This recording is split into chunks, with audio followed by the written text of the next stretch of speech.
Friend, स्वागत है आपका आपके अपने channel English with Ekta Sharma में।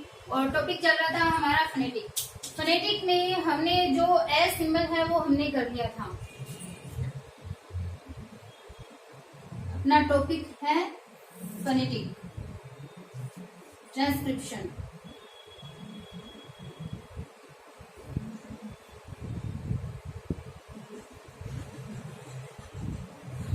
और फोनेटिक ट्रांसक्रिप्शन में हमने अपने दो सिंबल है उनको कर दिया था। सिंबल हमने पढ़ लिया, एक तो एस सिंबल हमने पढ़ लिया और एक ये एस सिंबल हमने, ये जो दो सिंबल है वो हमने पढ़ लिए। हम लाइन टू लाइन एक एक करके, जैसे हमने हिंदी में सारे सिंबल को ऐसे लर्न किया था, ए आ ई लिखे, हम कंटिन्यू वैसे ही अपने सिंबल्स के चढ़ रहे हैं, सिंबल्स की ओर बढ़ रहे हैं अपने। तो ए सिंबल है वो हमने कर लिया। अब करेंगे आ सिंबल। एक एक कंसोनेंट देखो, अपने कंसोनेंट सिंबल है वो साथ में चल रहे हैं वॉवल के साथ में। हमें ध्यान एक्चुअल में देना है जो वॉवल सिंबल है उनपे। तो कई बार तो क्या होता है, हमारा जो प्रोनाउंसिएशन होता है वो ही करेक्ट होता है, तो हम इजीली उसको ट्रांसक्रिप्शन में हम इनको फोनेटिक लैंग्वेज में हम लिख सकते हैं अगर हमारा प्रोनाउंसिएशन सही है तो। लेकिन कई बार क्या होता है, हमारा जो प्रोनाउंसिएशन है वो ही गलत हो जाता है, तो हम ट्रांसक्रिप्शन कैसे करेंगे? तो हमें सीखना है जो करेक्ट प्रोनाउंसिएशन है उसको। और प्रोनाउंसिएशन किसके अकॉर्डिंग होता है? जैसे हम ट्रांसक्रिप्शन दोनों एक दूसरे के ऊपर बेस्ड होते हैं, तो कुछ एक ऐसे होते हैं जो अपने रूल को फॉलो करते हुए हम इसका ट्रांसक्रिप्शन कर सकते हैं। एक्सेप्शन भी आपको मिलेंगे, हर एक रूल के एक्सेप्शन भी होते हैं। इंग्लिश में एक्सेप्शन की भरमार है, आप लोगों को पता है कि बहुत से एक्सेप्शन है। बट ये जो रूल है, अगर आप ये रूल को याद कर लेते हो, अगर ये रूल आपके माइंड में फिट हो जाते हैं, देन एग्जाम में जो क्वेश्चन आएंगे उन क्वेश्चंस को आप डेफिनेटली 100% आप उनको सोल्व कर पाओगे। तो सबसे पहले आपको ये जो रूल है वो रूल आपको याद होने बहुत जरूरी है। तो देखो, बात करें अपन आ सिंबल की, तो आ सिंबल में एक्चुअल में क्या होता है कि जो आ सिंबल है उसके अंदर देखो होना चाहिए कंसोनेंट, होना चाहिए प्लस, होना चाहिए ए आर, और प्लस वापस से कंसोनेंट है वो होना चाहिए। पहले कंसोनेंट हो, ए आर हो, फिर एक कंसोनेंट और हो, और ये जो कंसोनेंट है वो आर नहीं होना चाहिए। जहां कहीं भी जो प्लस कंसोनेंट हम ले रहे हैं, अगर वहां पे आर आता है तो हमारा जो रूल है वो वहां पे फॉलो नहीं करेगा। हाँ, हो सकता है एक दो जगह वो कर दे, बट हर जगह वो रूल है वो फॉलो नहीं होगा। तो कंसोनेंट हो, ए आर हो, और आर को छोड़ के कोई और कंसोनेंट हो, देन ये रूल अपना फॉलो होता है। सिंबल क्या आएगा? बराबर में अपने सिंबल आएगा ये। तो हम इसका जो ट्रांसक्रिप्शन है वो स्टार्ट करते हैं। देखो, स्टार्टिंग में कंसोनेंट नहीं है, बट ए आर एम बोलते क्या है हम? आम। आम, आर का प्रोनाउंसिएशन नहीं किया जाता, आम होता है ये। देखो इसका ट्रांसक्रिप्शन, स्लेंट बार बहुत जरूरी है। देखो, कई ऐसे बच्चे बोलते हैं कि हमें मैम दिखाई नहीं दे रहा है, बहुत छोटे लिखते हो, तो आज मैं बड़े बड़े मैंने लिखे हैं। लेटर्स है वो भी मैंने बड़े बड़े लिखे हैं, उनकी ट्रांसक्रिप्शन है वो भी मैं बड़े लिख रही हूँ। और आप भी थोड़ी सी वीडियो क्वालिटी को बढ़ा करके देखें, क्योंकि 144 वीडियो क्वालिटी इतनी क्लियर नहीं आती है। आप 280 करें, 360 करें, एकदम क्लियर आपको यहाँ पे दिखेगा। और इसके साथ साथ मैं 2 से 3 बार 4 बार मैं हर एक बात को रिवाइज भी करती हूँ, जिससे बच्चे, अगर कई बार होता है कि अपने माइंड में नहीं बैठते एक बार, फिर वापस से उसको रिवर्स करके उसको सुनो बार बार, तो मैं हर एक चीज को 3 से 4 बार मैं रिपीट भी करती हूँ। इसीलिए करती हूँ कि आपकी अगर कोई एक बात छूट गई है तो वो दोबारा आप सुन लो। तो देखो, आम, आम, आर बोला नहीं जाता। अगर हम इसको ऐसे लिखते हैं देन ये करेक्ट है, लेकिन अगर हम इसको ऐसे लिखें तो भी ये करेक्ट है, ये गलत नहीं होगा। आर को अगर हम ब्रैकेट में लिख देते हैं तो गलत नहीं होगा। एग्जाम में आपको चाहिए ये मिले सही है, ये मिले सही है। अगर ब्रैकेट हटा देते हैं देन ये गलत हो जाता है, फिर ये सही नहीं है। तो अगर ब्रैकेट है तो ये सही है। तो इस प्रकार से आम को हम लिखेंगे। फादर देखो, मैंने पहले भी आपको करवाया था। फादर में एक तो रूल अपना ये आ वाला है, एक ये ई आर ये वाला होगा। इसमें मैंने बताया था अगर स्पेलिंग के लास्ट में ई आर हो, फिर से रिवाइज करती हूँ, आपको लर्न है लेकिन अगर जिसको लर्न नहीं है तो फिर से रिवाइज हो जाएगा कि कोई स्पेलिंग के लास्ट में अगर ई आर है, ओ आर है, आर है, देन लास्ट में ये ए सिंबल है वो आता है। तो फादर, फादर, फादर, तो देखो अपन बोल रहे हैं क्या, ये आर है वो साइलेंट रहेगा, ठीक है। अपन बोल रहे हैं फादर, पहले फै का सिंबल ये कंसोनेंट सिंबल देखो साथ में चल रहे हैं, अपने सारे जो कंसोनेंट है वो एक साथ चल रहे हैं, कंसोनेंट को हम साथ में लेके चल रहे हैं, अलग से हमें पढ़ने की जरूरी नहीं है। तो फै का सिंबल है ये, फिर लगाना है आ की मात्रा, ये हो गई आ की मात्रा, क्या हो गया फा द का सिंबल क्या बताया था, ये बताया था फा द। अब बच्चा ई आर, ई आर का मैंने बताया है कि ए सिंबल बन जाएगा, आर को ब्रैकेट में लिखेंगे, तो फा द और ये आ गया स्लैंट बार, तो हो गया फादर। इसके बाद में बारी आती है पार्ट, पार्ट, आर बोला नहीं जाता, पार्ट, किसी का पार्ट हो मान लो, तो part consonant plus A R plus consonant, तो पै का सिंबल क्या होता है, यही होता है पी, आ की मात्रा हो गई, क्या बन गया पा, मूवी देखिए ना पा, ये पा हो गया, आर ब्रैकेट में लिखो देन ठीक है, न लिखो तो भी चलेगा, और ये आ गया टी, ये आ गया टी का सिंबल, और टी हम इस टाइप से नहीं लिखेंगे भाई, सिंबल ये नहीं होता है, टी का सिंबल होता है ये, तो ये हो गया पार्ट, ठीक है। नेक्स्ट देखते हैं अपन शार्प, एस एच का मैंने आपको बताया था शय कौन सा होगा, अगर एस एच है देन ये वाला शय होगा, ठीक है। शार्प, शय से शंकर वाला शय हम बोल रहे हैं शार्प, तो देखो ये हो गया शार्प, आर लगाओ ब्रैकेट में, और ये हो गया पी, और ये आ गया अपना स्लैंट बार, तो हो गया शार्प।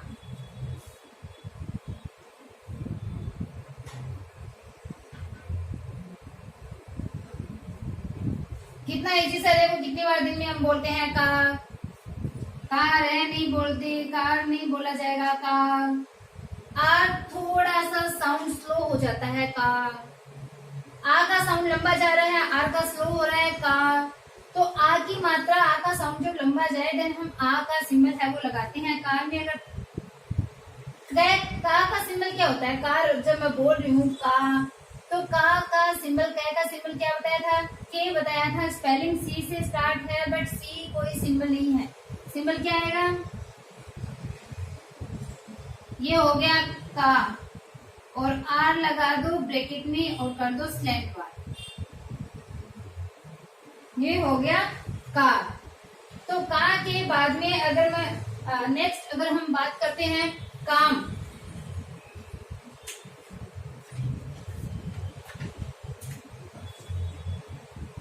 सिंबल सेम हमने बात करी थी, कै का सिंबल क्या होता है, के होता है, इसलिए कै हम प्रोनाउंस कर रहे हैं का, ये सार कुछ और नहीं बोला जाता, इसका प्रोनाउंसिएशन होता है का, और सी कोई सिंबल नहीं है, सी से कोई भी सिंबल नहीं है, तो के हो गया का और रे आ गया ब्रैकेट में। इसके बाद में हम करें काम, तो काम वही सिंबल क्या,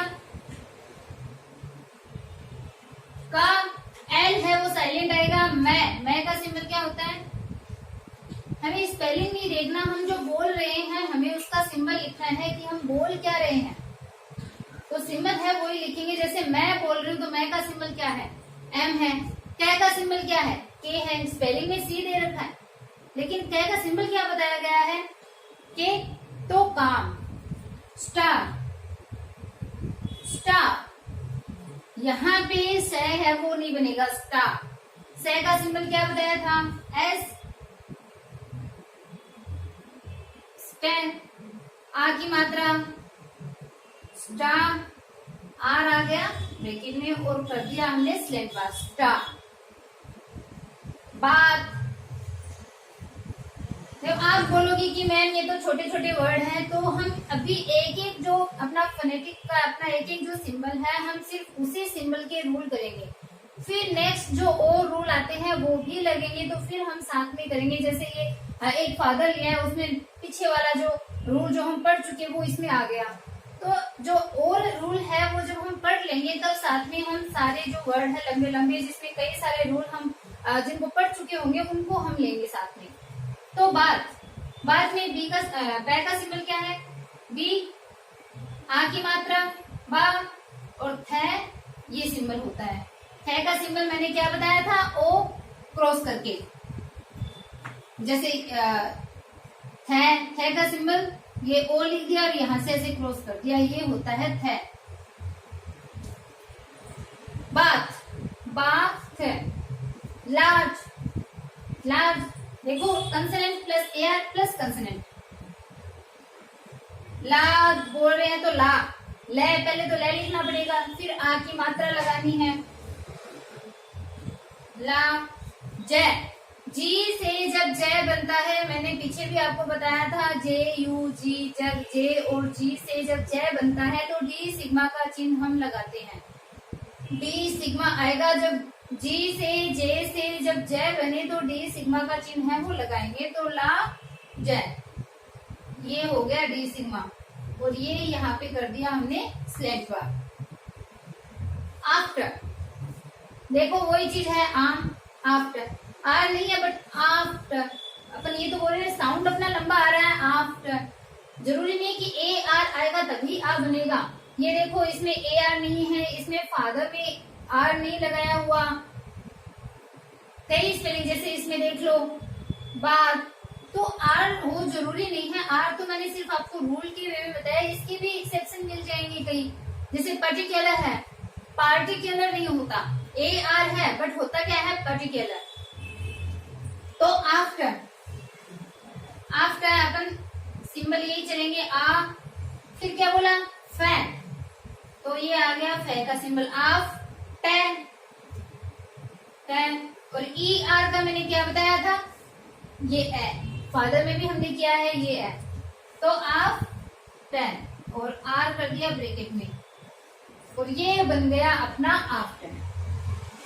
तो इस प्रकार से हमें फोनेटिक के जो वर्ड आते हैं उनका ट्रांसक्रिप्शन करना होता है। छोटे छोटे बहुत ही इजी है, जो बिगनर है अभी जिन्होंने फोनेटिक पढ़ना स्टार्ट किया है, जिनको फोनेटिक का बिल्कुल भी नॉलेज नहीं है, जो अभी अभी मान लो रीट का एग्जाम देने की वो तैयारी कर रहे हैं, इंग्लिश से उनको फॉर्म भरना है, सेकेंड ग्रेड की जो तैयारी कर रहे हैं, जो न्यू कमर है, जो बिगिनर है, उनके लिए ये बहुत ही बेनिफिट देने वाला है। इसके बाद में हम आगे भी इसको पढ़ेंगे, इसको एडवांस स्टडी की तरफ लेके जाएंगे, बट धीरे धीरे जो स्टार्टिंग वाले जो बच्चे हैं उनको भी समझ में आना बहुत जरूरी है, क्योंकि कई बार क्या होता है कि सिंबल ही याद नहीं होते, तो जब सिंबल याद नहीं है तो हम ट्रांसक्रिप्शन कैसे करेंगे, तो इनके थ्रू हमें सिंबल याद करवाने हैं, साथ में कुछ एक रूल है वो याद करवाने हैं, और साथ में हमें थोड़ा सा ये अपनी हैबिट में इसको डालना है।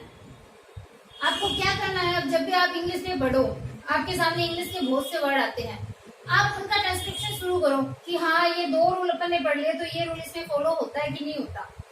जैसे अगर मैं और बात करूं, जैसे हमने कार पढ़ा है, अगर मैं करूं कार्टून, इसको और बढ़ाएं, एक नया रूल है वो यहाँ पे आ जाएगा, कार तो सेम है, कार तो हो ही गया, चलो आर यहाँ ब्रैकेट में लगा दिया, हो गया। अब आता है टून, टून ऊ बड़ा बोल रहे हैं, जब consonant plus double O plus consonant हो तो बड़े ऊ की मात्रा आती है, का टू, टू लिखने के लिए पहले अपने को टे लिखना पड़ेगा, फिर ऊ की मात्रा लगाएंगे, तो ऊ की मात्रा कौन सी है, बड़ा ऊ, ये वाला ही था। अगर आपको सिंबल लर्न है तो मैंने ऊ की, ये मैंने आपको सिंबल बताया था, जो बड़ा ऊ है उसका सिंबल ये, और जब consonant plus double O plus consonant हो तो बड़ा ऊ आता है। तो इस प्रकार से बहुत से ऐसे हैं, जैसे बाथरूम में अगर हम करेंगे बाथरूम, तो बड़ा ऊ वहां पे भी आ रहा है, लार्ज, ये लार्ज है और लगा दिया, यहाँ पे अगर मैंने आर और लगा दिया, इन्हीं सिंबल की हम बात कर रहे हैं। तो सेम ईआर आई वाला अपना आ गया,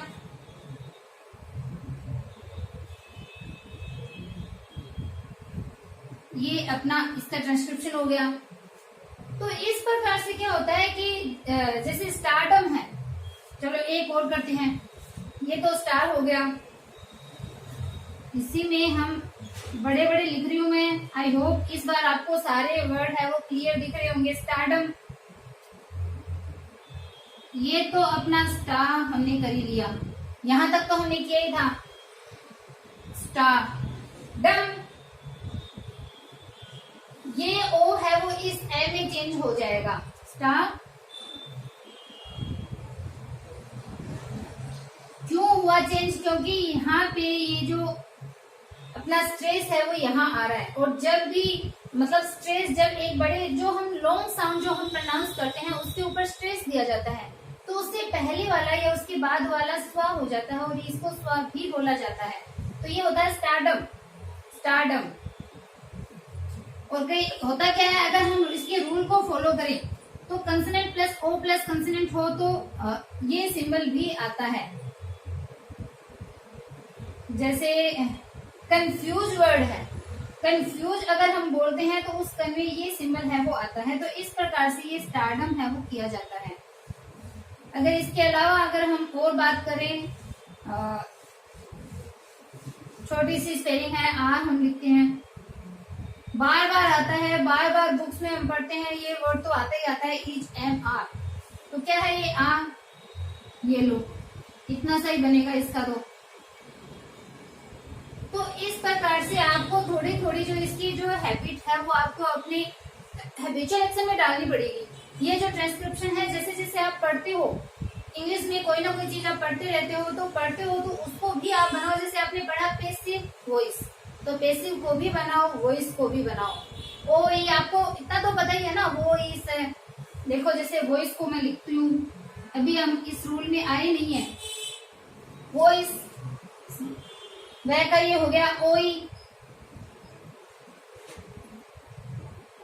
ये सर वो इस ओई का मैंने जो आपको सिंबल बताया था, अपने को उसके अकॉर्डिंग चलना। देखो अपने को सिंबल लर्न होनी बहुत जरूरी है। तो जो आगे की चीज है जो डिफ्थोंग है वो हम मोनोफ्थोंग के बाद में करेंगे। तो पहले आपको ध्यान कहाँ देना है, आपको मोनोफ्थोंग के ऊपर ही ध्यान देना है, इसके बाद में हम आगे चलेंगे। तो आई होप आपको आज का वीडियो है वो पसंद आया है, पढ़ाया हुआ आपको समझ में आया है। जरूर कमेंट बॉक्स में आप कमेंट करके मुझे बताइए कि वीडियो कैसा लगा, पढ़ाया हुआ कैसा लग रहा है। चैनल को लाइक सब्सक्राइब करना बिल्कुल भी ना भूलें, ज्यादा से ज्यादा अपने फ्रेंड के पास शेयर कीजिए। ओके बाय, मिलते हैं नेक्स्ट वीडियो में।